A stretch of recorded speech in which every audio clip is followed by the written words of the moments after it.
Et bienvenue à toi dans cette nouvelle vidéo que j'intitule l'hypersensibilité et l'amour des animaux.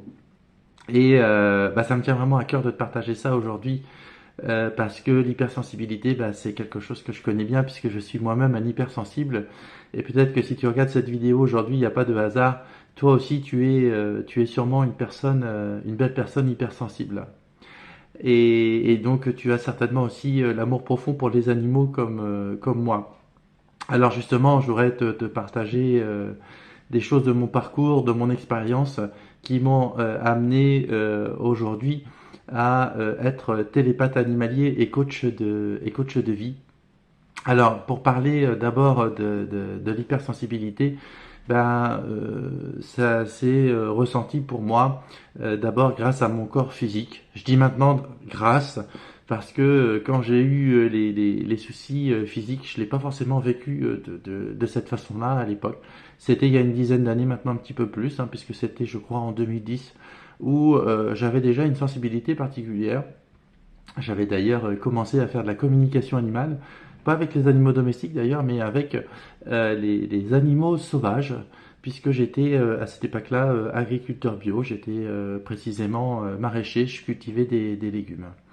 Et j'avais lu dans des livres qu'on pouvait communiquer avec les animaux sauvages, et j'avais d'ailleurs eu des résultats extraordinaires avec les animaux qui me disaient pourquoi ils étaient là. Et il m'a demandé à l'époque de faire des démarches de pardon, des choses comme ça. Et quand je mettais en application, eh bien, j'avais moins de dégâts dans mes cultures. Les animaux parfois continuaient même de passer et ne faisaient plus les dégâts qu'ils faisaient avant. Donc c'était assez étonnant de le pratiquer et d'en voir les résultats. Et donc mon hypersensibilité, avec tout ça, elle a commencé vraiment à se présenter à moi. Et ça, mon corps a parlé. Et donc, j'ai eu de gros problèmes de dos, ce qui fait que je ne pouvais plus faire mon métier de maraîcher tellement mon dos était abîmé. Et en fait, je me suis, dans les premiers temps, j'ai accusé mon corps d'être responsable euh, de, de oui, tiens, j'ai dit mon corps, mais à l'époque, je disais mon travail. Et en fait, c'était moi qui étais responsable de mon corps, évidemment. Et je, je ne respectais pas du tout, je ne respectais pas du tout mon corps. Et donc souvent, c'est des hypersensibles, le corps parle. Alors il faut savoir que c'est quelque chose de bénéfique parce que je me suis retrouvé effectivement avec j'ai côtoyé à l'époque des gens qui avaient des douleurs chroniques comme moi, des femmes fibromyalgiques, etc. Beaucoup de maladies qui finissent en hic. Moi, j'avais pas ça, mais c'était relativement proche. Et je me suis rendu compte aussi que parmi ces personnes, toutes avaient en général des animaux et qu'elles étaient particulièrement sensibles à la cause animale. Et très souvent, que font les hypersensibles? Eh bien, ils vont chercher des animaux à la SPA, ils vont aller récupérer des animaux dont personne ne veut, évidemment, et ils se mettent pour mission de les sauver. Voilà, donc ça c'est et là je parle évidemment bien sûr de moi. C'est quelque chose d'absolument formidable d'avoir la conscience de l'amour des animaux et de prendre conscience aussi que les animaux sont en souffrance et ont besoin d'aide. C'est une réalité qu'on ne peut nier. Mais quand on est hypersensible aussi, effectivement on est sensible à la souffrance animale et on peut tomber aussi dans les excès.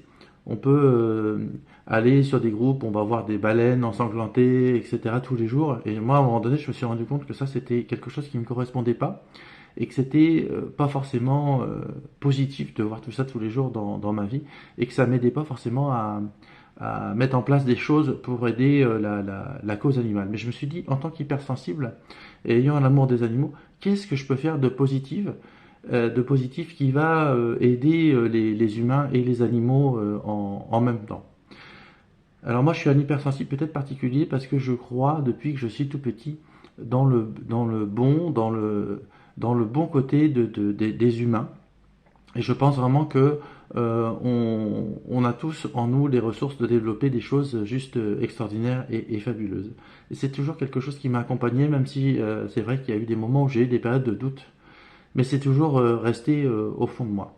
Alors mon hypersensibilité maintenant, j'ai choisi de l'accueillir, d'en faire quelque chose, parce que à l'époque elle m'a causé des douleurs, j'ai eu beaucoup mal à mon dos, etc. Maintenant j'ai quasiment plus de douleur de mon corps parce que j'ai appris à l'écouter, et je me suis dit bon, qu'est-ce que je fais de cette hypersensibilité? Je peux pas la renier, je peux pas la mettre au panier parce que elle est là, elle est présente, et c'est ma personnalité.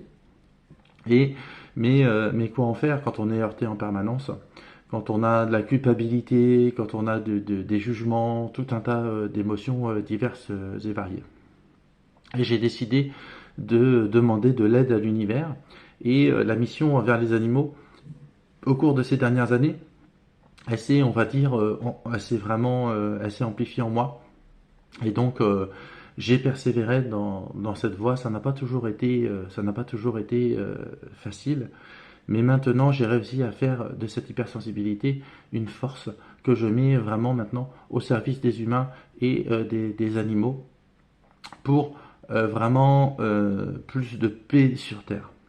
Et donc évidemment, bah, j'ai des personnes qui sont vraiment hypersensibles, qui ont des animaux qui sont très malades. Ces personnes hypersensibles en veulent au vétérinaire, et ça je le comprends tout à fait bien parce que moi-même je suis passé par là avec mes animaux. Ou alors des animaux qui ont été volés, qui ont été perdus, et on en veut à des personnes parfois qu'on connaît même pas, dont on n'est même pas sûr qu'elles existent, des pseudo-voleurs, etc. Et en même temps, on est dans toutes ces émotions qui sont légitimes malgré tout, puisqu'on les vit, on les ressent sur le moment. Voilà, donc en fait, c'est important pour moi de faire cette vidéo parce que quand on est pris dans le mouvement des émotions, quand on est dans la colère, dans la haine, dans la culpabilité, ou peut-être même aussi parfois dans la victimisation, parce que on peut alterner entre différents états émotionnels, eh bien, on est à ce moment-là coupé de notre alignement. Et donc, on est pris par la dimension mentale, et on n'est pas forcément au plus juste pour se relier avec nos animaux. Et qu'est-ce qui se passe? Eh bien, en tant qu'hypersensible, on ne le sait pas toujours forcément, mais on est des personnes en fait qui ne sont pas que faiblesse et vulnérabilité, mais on est aussi très puissant et très fort sur le plan de la pensée en tous les cas. Et donc, quand on a un animal qui est malade, quand on a perdu un animal et qu'on cherche à récupérer un animal, eh bien, quand on est sur le coup des émotions, euh, on n'est plus en mode solution. Et en fait, on se perd là-dedans, on va créer des théories abracadabrantes alors on ne sait rien de tout ça. Et ce qui est important à savoir, c'est que le hasard n'existe pas, et que les animaux ont une intelligence d'esprit qui est juste extraordinaire, et qu'ils créent des événements, ils créent des choses. Alors peut-être que tu vas te dire, non mais attends, moi je crois pas à ça. Peut-être, mais pose-toi des questions en écoutant cette vidéo, parce que peut-être tu vas te rendre compte. Les animaux créent des événements pour nous faire réagir, pour nous aider à nous débloquer spirituellement, pour nous aider à évoluer. Et moi, mon rôle, eh bien, c'est d'aider les gens qui ont pris conscience de ça, à lever les blocages et à mettre leur énergie pour la guérison de leur animal, ou si l'animal est perdu, de mettre toutes les chances de le retrouver. Alors, dans ce travail, il y a un gros lâcher-prise.